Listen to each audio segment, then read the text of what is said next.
Matheus, muitíssimo obrigado. Obrigada também à TV Anhanguera.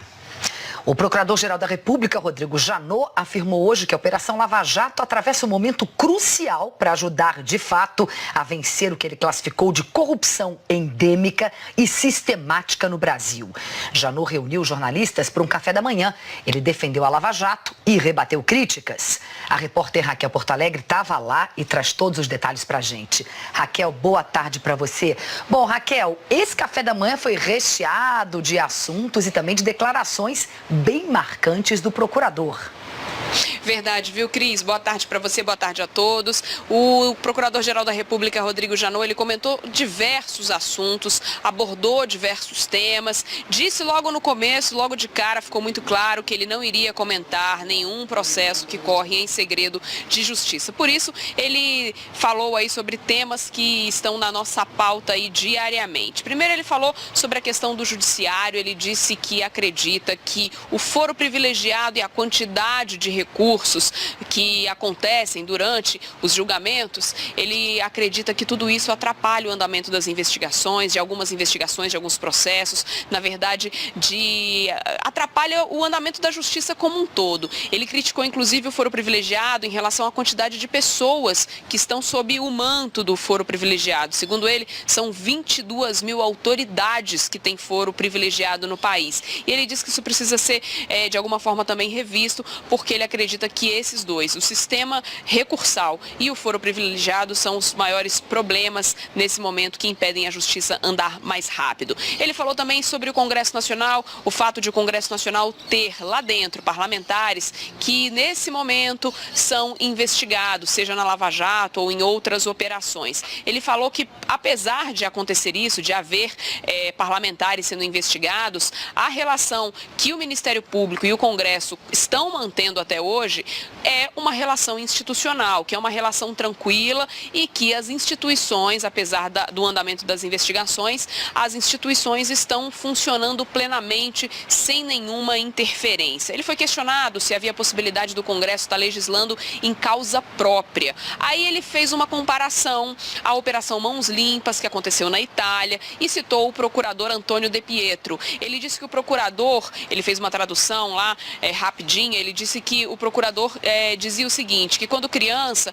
a gente aprende que quando você é chamado a responder num processo, você tem duas opções, ou você vai lá e responde e acredita na justiça, ou você foge. E que depois das investigações ele descobriu que tinha uma terceira via, entrar no parlamento e legislar em causa própria. E lembrando que aqui no Congresso a gente tem alguns textos que estão tramitando ou na Câmara ou no Senado, como a criminalização do Caixa 2, os acordos de leniência. A gente tem também a questão, além desses dois, a gente tem também a questão que eu me esqueci de um aqui e vou tentar lembrar para vocês. Enfim, daqui a pouquinho eu lembro, não tem problema. Foi por isso que ele falou dessa questão da legislação em causa própria.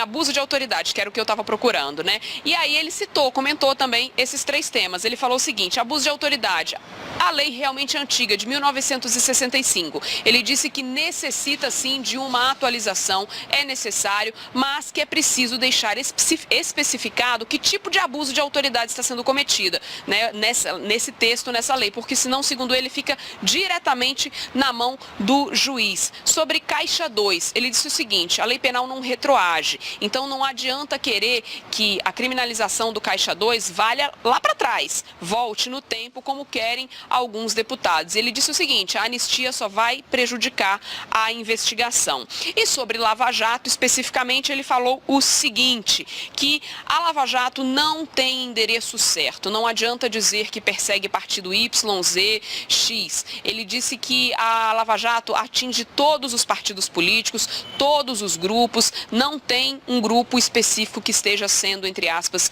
perseguido, segundo ele. Ele disse que é suspeito, vai ser investigado, independentemente de ideologia ou partido político. Falou também que as empresas que são objeto de investigação investigação podem até estar sofrendo algum problema econômico. Isso quando ele foi questionado se a Lava Jato estaria prejudicando a economia. Ele disse que só se forem as empresas que realmente estão sendo investigadas, são alvo de investigação, que têm seus dirigentes sendo alvos de investigação. Porque ele disse o seguinte, que a economia de mercado dessas empresas era a da cartelização e também da capitalização tupiniquim de acertos, do pagamento de propina. Que empresa que está aí no mercado e que depende aí da concorrência, ele diz que essas empresas, essas não estão sofrendo dessa maneira. E aí ele acabou, como você mesma disse, comparando a Lava Jato a esse momento da Lava Jato, a trajetória da Lava Jato, a uma vara envergada. Essa foi a analogia que ele fez. Ele disse que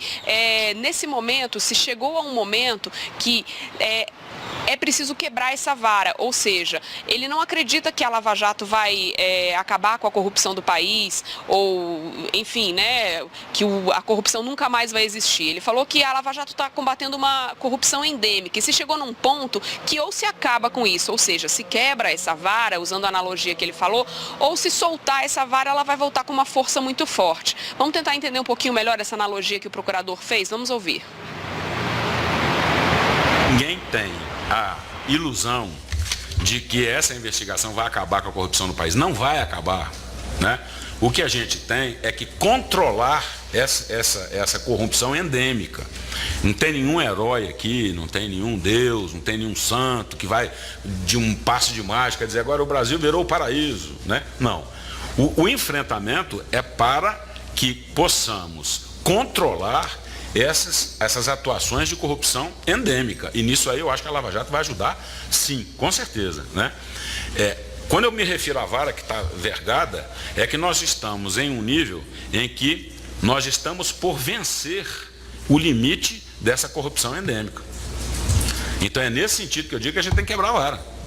Nós temos que cruzar essa linha e dizer agora nós vencemos a corrupção endêmica. A corrupção episódica, isso existe no mundo inteiro, é quando não existindo, seja no setor privado, seja no setor público. Mas nós temos o quê? É que ter pernas para essa investigação. E no que se refere à endêmica, essa vara está vergada. E eu espero que seja sim a Lava Jato que vai quebrar essa vara. Pois é, Raquel, aí tá, né? É o momento em que ele fala exatamente da vara envergada que você tinha citado agora há pouco. Agora, o Janot também criticou os parlamentares que estão tentando aí aprovar um projeto de lei com a exclusão do Ministério Público e também do Tribunal de Contas da União nas negociações de acordo de leniência, né? Que, só lembrando, leniência é aquela delação premiada para empresas. É isso mesmo, Cris. Lembrando também que a emergência desse projeto estava lá no Congresso para essa semana, mas acabou sendo retirado, foi bastante polêmica essa questão também. E aí ele disse o seguinte sobre os acordos de leniência. Ele disse que acha que é necessário sim haver acordo de leniência, porque as empresas elas precisam ter asseguradas também uma segurança jurídica, já que elas vão assinar um acordo dessa natureza. Agora ele disse o seguinte, né, que quem faz o acordo se vincula a ele e quem não faz esse acordo não vai se vincular então a esse acordo, ou seja, não vai ter relação com esse acordo. E ele lembrou o seguinte também, que o monopólio da ação penal é exclusivo do Ministério Público, é um monopólio da ação penal, né? É do Ministério Público esse monopólio. Agora, Janot falou também o seguinte, que tem dialogado com o Rodrigo Maia e com o Renan Calheiros também, e que os dois disseram que querem ouvi-lo em relação a esse projeto e que ficaram também de enviar o projeto para ele dar uma lida. Vamos dar uma olhada então no que Janot falou sobre os acordos de leniência. Concordo que temos que ter realmente uma lei de leniência, tem sim, né? Nós temos que assegurar segurança jurídica, né? Para que as empresas possam sair, enfim, dessa seara de atos que elas mesmas cometeram, que elas participaram disso, né? Concorreram para isso, mas com esse entendimento, quem faz o acordo, ele se vincula, quem não faz o acordo, ele não se vincula.